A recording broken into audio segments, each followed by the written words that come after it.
Allahu Allahu Allahu Allah. Assalamualaikum warahmatullahi wabarakatuh.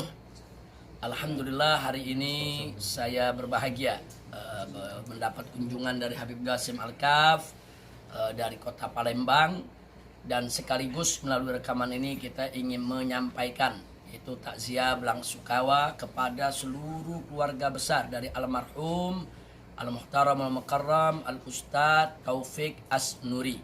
Begitu juga kepada seluruh, yaitu sahabatnya, kerabatnya, jamaahnya, atas yang beliau sudah kembali berpulang ke rahmatullah subhanahu wa ta'ala.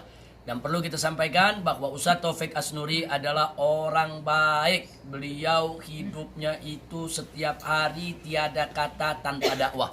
Nah, mudah-mudahan Allah subhanahu wa ta'ala akan menerima segala amal ibadahnya, memaafkan segala kesalahannya, dan memasukkan ke dalam surganya. Dan kepada keluarga yang ditinggalkan diberikan ketabahan dan kesabaran, serta ganti kebahagiaan yang berlipat ganda dari Allah subhanahu wa ta'ala. Sampai jumpa lagi, insya Allah nanti kita ketemu lagi dengan seluruh jamaah dari keluarga besar Ustadz Taufik Asnuri rahimahullahu ta'ala wa ardahu.